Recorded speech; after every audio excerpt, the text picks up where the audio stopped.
cambiar tiene que ver con la muerte, tiene que ver con el dolor biológico, neurológico, químico e incluso genético de alguien que hemos estado siendo. Entonces, tenemos una adicción a quienes somos y matar a ese antiguo yo duele. Pero esto es como el ave fénix. De esas cenizas va a resurgir un nuevo yo.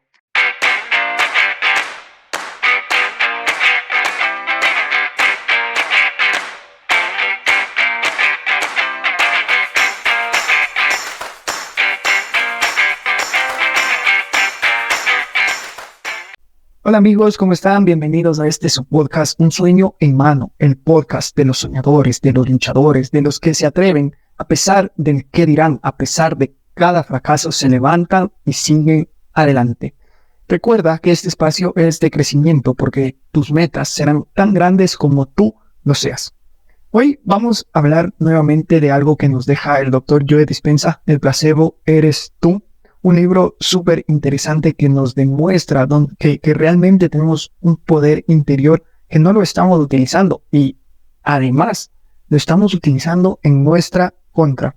Esta conciencia invisible nos dice, crea casi 100 billones de células especializadas partiendo de 2.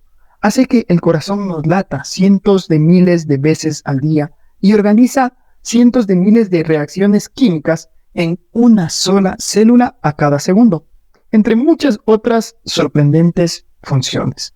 Nos hace reflexionar acerca de la vida, que a pesar que hay procesos que damos por hecho, en realidad son impresionantes el hecho de todo lo que pasa en nuestro organismo. Y esta misma conciencia invisible nos dice, es capaz de curar, pero no teniendo cualquier tipo de pensamiento. Nos relata su historia en el cual tiene un accidente que lo atropellan y le destrozan las costillas, ¿no? Entonces aquí le dan 2 opciones, o se opera o queda parapléjico. Él decide que en realidad no quiere optar por ninguna de las 2 opciones y empieza a utilizar todos los conocimientos que tuvo para curarse. A las 12 semanas, usando solo su mente con los conocimientos que tenía, vuelve a entrenar. La clave, estar presente y tener la certeza de que lo va a realizar. El placebo nos dice algo exterior falso que nos cura, es lo que entendemos por placebo, pero se hace una pregunta muy interesante de que podemos buscar este algo simplemente en nuestro interior. Entonces, es posible, nos cuenta varias historias. Lond tenía problemas para deglutir, ¿no? Entonces, con el tiempo va desarrollando un cáncer en el esófago. Le extirpan este cáncer y después de un tiempo el cáncer vuelve al hígado. Hay algo curioso porque a Lond le da un deseo de llegar a Navidad. Dice, tengo que llegar a Navidad y como sea ponerme bien. Entonces los meses que faltaban para Navidad, él realmente se pone bien. Pero pasa Navidad y muere. Lo curioso de esto es que en la autopsia realmente se dan cuenta que en el hígado no estaba el cáncer, era algo mental, y que todo esto se empezó a detonar a partir de la muerte del amor de su vida. Esos pensamientos de tristeza, de depresión, lo empezaron a enfermar. Actividad en la corteza prefrontal.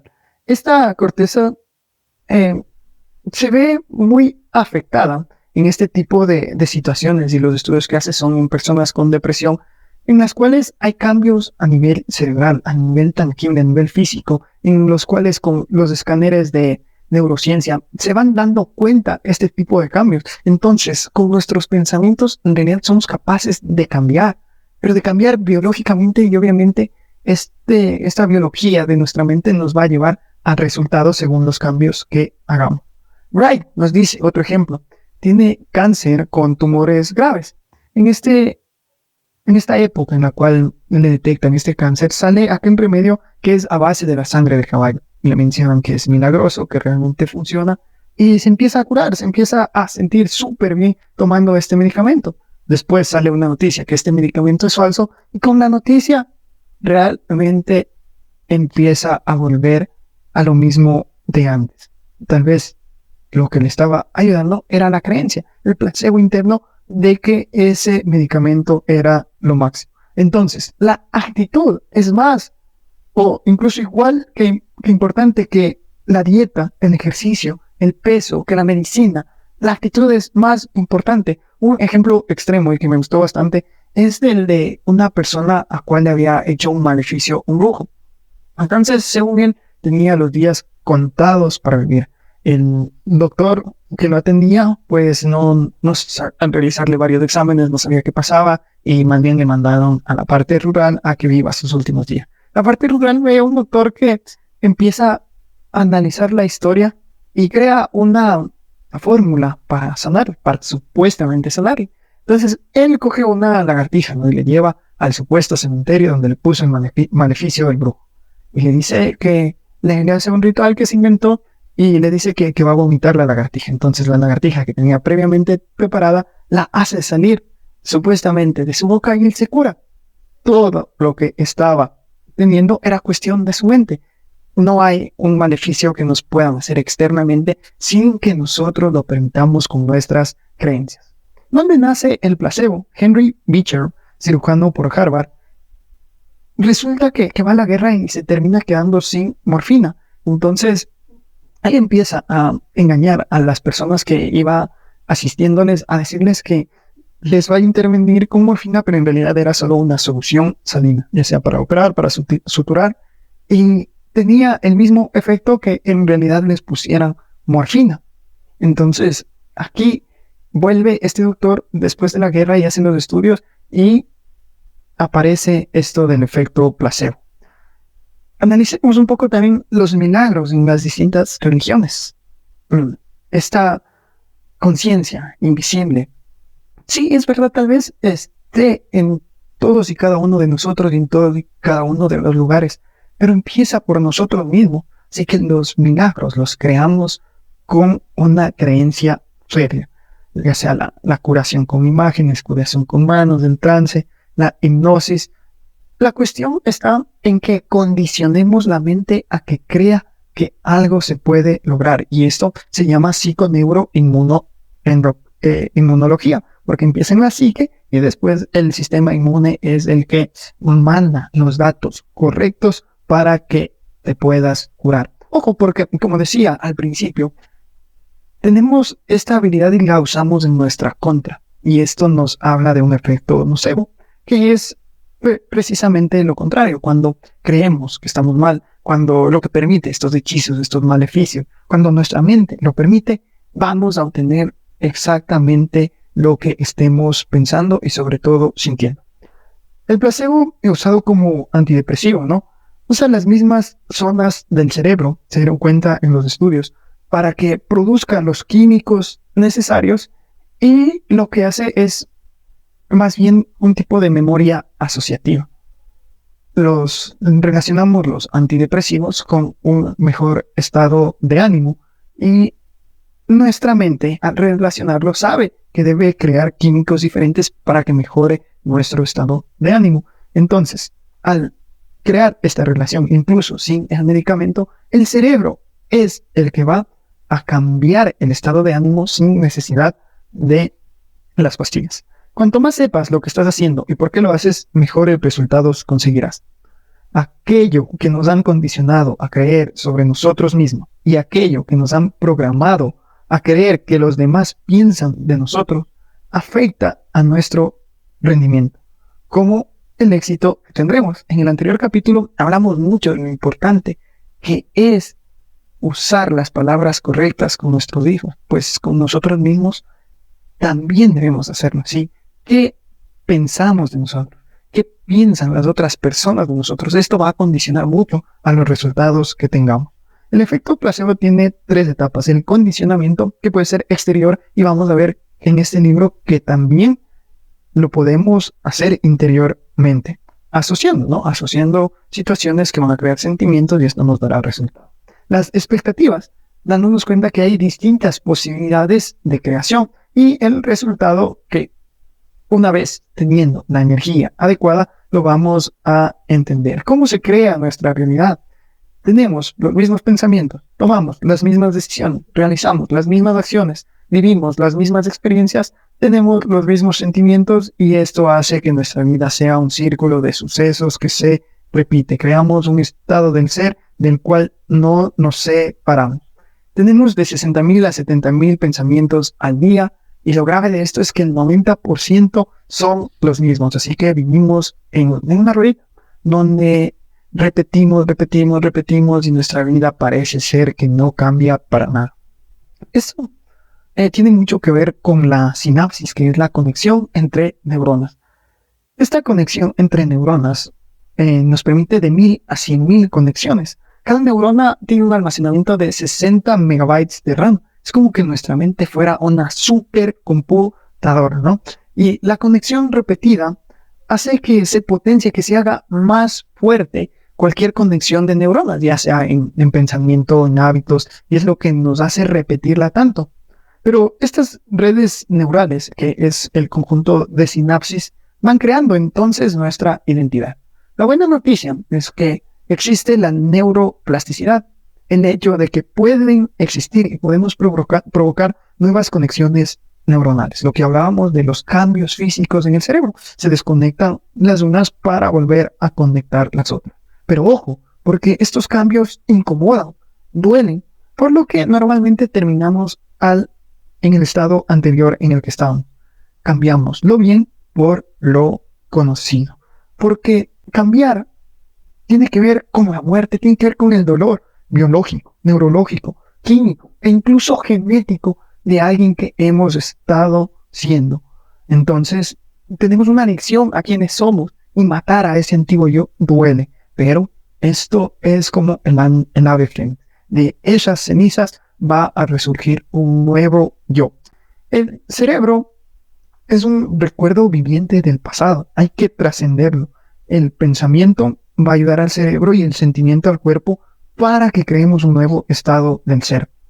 Como lo hablábamos también en Deja de ser tú, generaremos neurotransmisores con nuestros pensamientos. El sentimiento hará que se produzcan neuropéptidos que finalmente lleven al cuerpo a crear hormonas y con esto una emoción distinta, una conexión cuerpo y mente. Los dos tienen que estar en sintonía para poder cambiar. Recuerda que el 95% de lo que eres normalmente está definido hasta los 35 años por estas repeticiones. El efecto placebo en el cuerpo. Vamos a hablar de los genes. Esto me impactó muchísimo, me gustó mucho esta información. Contrario a lo que se cree, no existe un gen por cada proteína necesaria de producir. Es una combinación, depende de los factores, tanto internos como externos, lo que va a hacer que los genes se combinen. Entonces, los factores, por ejemplo, las interacciones con la familia, amigos, compañeros, las prácticas espirituales, hábitos sexuales, ejercicio, tipo de detergente y muchos otros tipos de factores. Los genes, como decíamos, no son definidos y cada uno tiene su función, sino que funcionan a través de su combinación. Vienen a ser como bibliotecas enormes, llenas de posibilidades para la expresión de proteínas.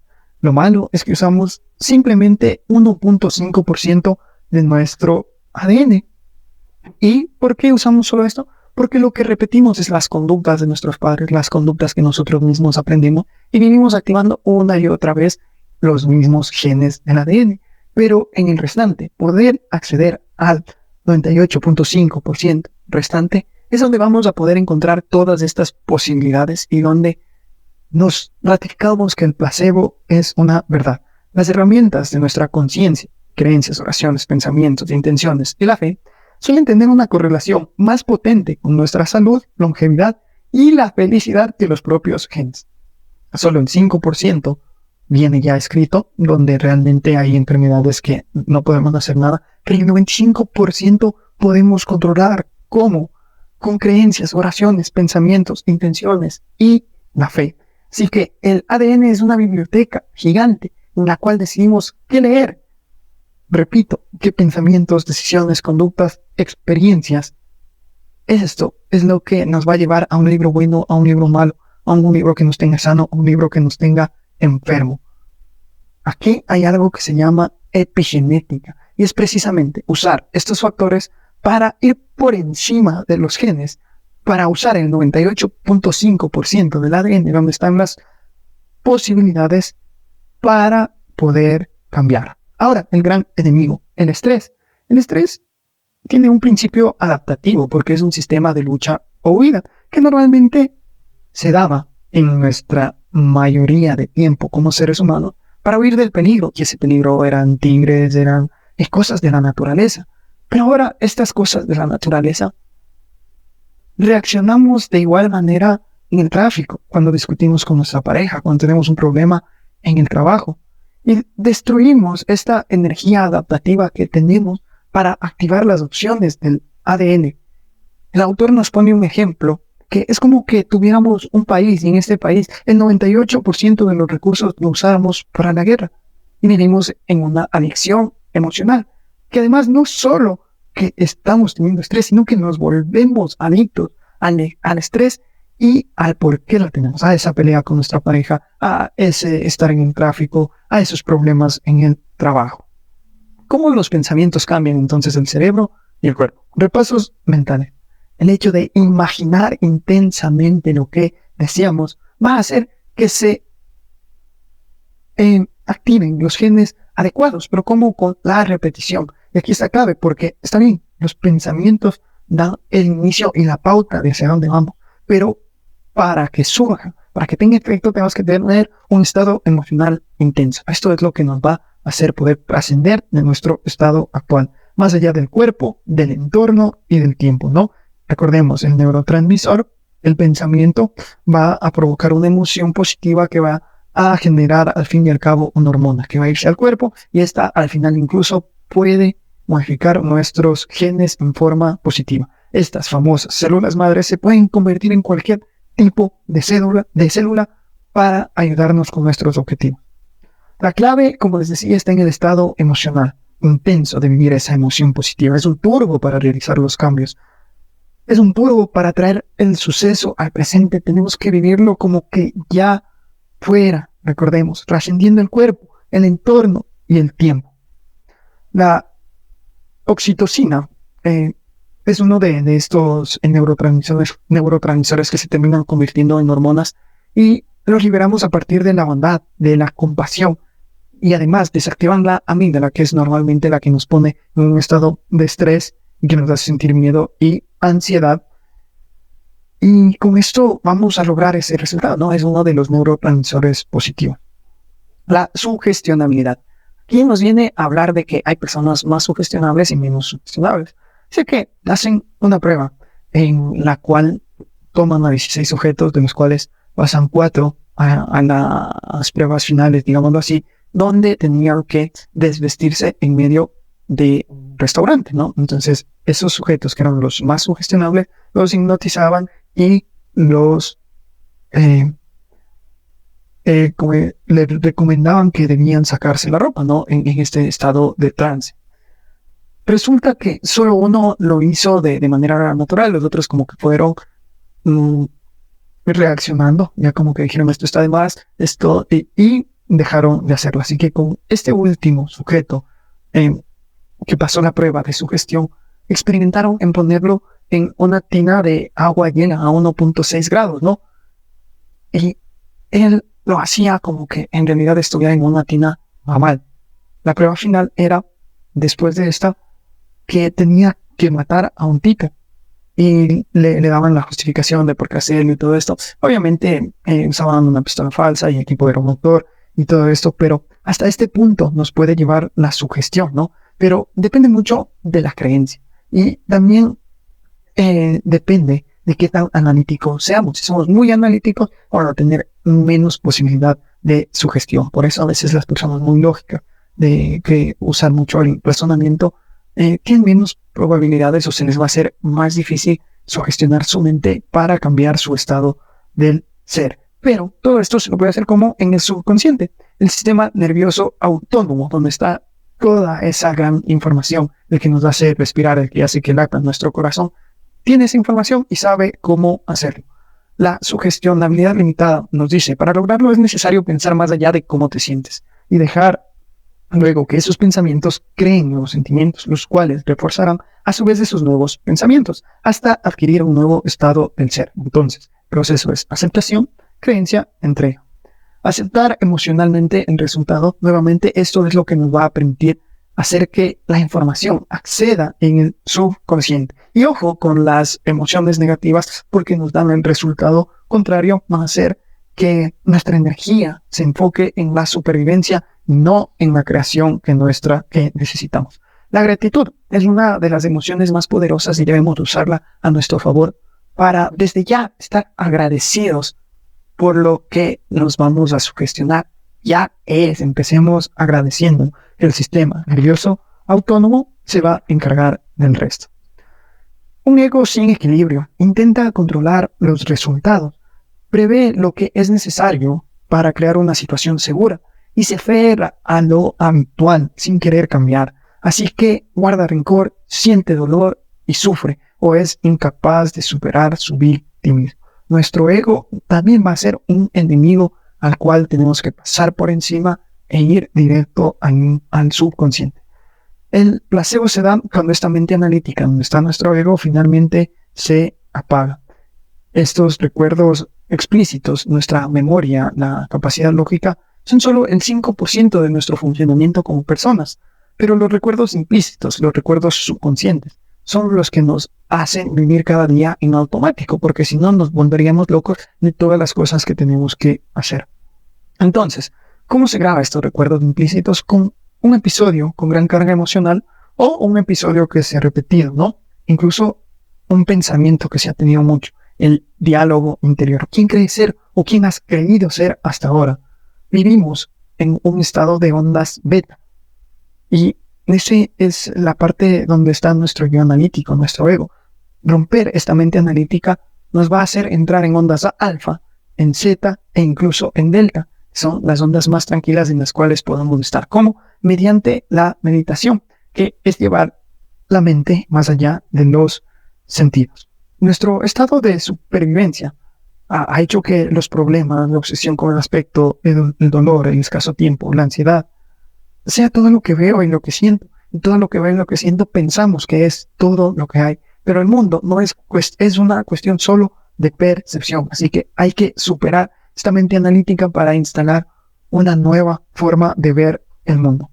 Las creencias pueden ser tan poderosas que un niño indonesio de una religión, de esa cultura, de ese lugar, con su creencia, con su seguridad, con su certeza total de que en realidad puede hacer cosas extraordinarias, puede tragarse cristales, puede comerse cristales sin que le suceda absolutamente nada. ¿Por qué? Porque con su creencia preparó al sistema nervioso autónomo a que tenga una respuesta fisiológica a lo que iba a hacer y no pase absolutamente nada. Estas creencias entonces son súper importantes porque son programas adquiridos. Y la enfermedad puede ser, como decíamos, en el 95% de los casos, un programa adquirido. Y puede empezar desde el diagnóstico del médico, porque viene a ser un placebo negativo. Tú vas a tener que vivir así, y te sentenciaron a eso, tú lo creíste, y así empiezas a vivir. Más que la propia enfermedad, es el diagnóstico que te dio el médico, porque creó un sentimiento. Y recordemos, un episodio con gran carga emocional puede cambiar por completo nuestras vidas. Va a crear un estado del ser. La creencia esta se vuelve subconsciente. ¿Y cómo funciona? No, el estado del ser es la base, que es la mezcla de un pensamiento más un sentimiento. La mezcla de pensamientos, sentimientos crean actitudes. Después, las actitudes más actitudes crean nuestras creencias. Y la suma de nuestras creencias crean nuestras percepciones. Así que esto es nuestra realidad inconsciente. Así, de simples pensamientos más sentimientos van creando nuestra personalidad a la cual nos volvemos adictos. Y sobre todo ciegos a que incluso con pruebas nos demuestran lo contrario y no lo queremos ver. Maleficio vudú, recordemos el maleficio. Él lo creía, su entorno lo creía, entonces no era el brujo el que le hizo el maleficio, fueron sus propias creencias. Aquí nos habla de mujeres que sufrieron abusos en Camboya, en Long Beach, y se quedaban ciegas porque estaban cansadas de estos abusos, estaban traumatizadas de los abusos y su mente creó una ceguera psicosomática para que nunca más la tengan que ver ese abuso que estaban sufriendo. Entonces, los traumas vienen de los cambios químicos y neurológicos que provocan estos episodios con cargas emocionales. Y el entorno también es importante para el condicionamiento de nuestra conducta. Un alcohólico, por ejemplo, deja de tomar hasta que vuelve a su ambiente y hay cosas que lo relacionan a la conducta que anteriormente tuvo. Hacen un experimento en el cual simplemente les dan agua tónica y como están en el ambiente que crearon de personas que toman, se emborracharon simplemente con el entorno. Así que esto es súper importante para poder superar, ¿no? La experiencia interior tiene que ser más fuerte que la experiencia pasada para que haya una nueva creencia a partir de una emoción fuerte. Cuando cambias tu energía, cambias tu estado del ser. La mente cuántica. Y aquí viene algo que expresamos en el libro anterior del Dr. Joe Dispenza, que el 99.999% es vacío. Los átomos están formados en su mayoría de vacío. Este vacío es información que depende del observador para saber qué probabilidad se crea. Entonces, a partir de aquí, podemos crear nuestra realidad futura imaginada, dejando de lado el tiempo. Ojo, porque aquí no hay tiempo. Sí, es una realidad futura, pero la realidad se la crea hoy, se la agradece hoy. En el campo cuántico no hay tiempo, no hay espacio, la probabilidad está ahí. Y acá en la vida, digamos, cotidiana, simplemente ya tenemos que caminar a esa realidad que ya está ahí. Ojo, porque esto lo hacemos por defecto. Creamos nuestra realidad por defecto y vivimos una y otra vez lo mismo. Así que tomemos el control y creemos lo que realmente anhelamos. Al centrarte más en lo que quieres y menos en lo que no quieres, puedes materializar lo que desees. Nuestra atención va a dirigir nuestra energía. Si dirigimos nuestra energía hacia las cosas que queremos, que soñamos, que deseamos, va a ser mucho más posible que se cumpla, porque le vamos a dar energía creadora. Y esto va a depender de cómo vibramos. Esto es como sintonizar la radio, ¿no? Las emociones nuestras van a ir moviendo como que esa perillita en la cual está ese sonido de sintonización, como que por ahí no hay mucha señal, y cuando suena la radio claramente. Entonces tenemos que mantenernos en ese estado del ser positivo para que nuestro cerebro, nuestros genes, el campo cuántico estén en concordancia con lo que queremos. Nos habla de 3 historias también de transformación personal en las cuales demuestra el uso del placebo para que se hayan podido curar, y nos demuestra científicamente con estos estudios de neurociencias, ¿no? Cada paso que se fueron dando. En realidad son súper interesantes mirarlos, mirar cómo en las gráficas del cerebro iban cambiando. Y la prueba de que el placebo eres tú es que la información de la mente crea la realidad para posteriormente esa realidad hacerla una probabilidad en el campo cuántico. Pero ojo, como decíamos, con el ego, porque con el ego mantiene el estado beta, y el crear realmente necesita de que estemos presentes. Entonces, aquí, como hablamos igual en el anterior episodio de Joe Dispenza, nos tiene preparada una meditación que es un poco distinta a la que subimos también hace unos episodios en el canal, pero que nos mencionaba cualquiera de las dos nos puede servir, y bueno, por temas prácticos, por temas de tiempo, lo dejaremos simplemente en la primera. Espero que te haya servido esta información, que te haya empoderado mucho, sobre todo si tú tienes alguna dolencia, alguna enfermedad, que te dé una luz de que en realidad a veces ese diagnóstico del médico puede ser que te haga más daño que la propia enfermedad, y que hay una probabilidad ahí en el campo cuántico, en ese 98.5% de ADN, para encontrarle solución. Así que nada, espero que te haya servido y nos vemos en el próximo episodio.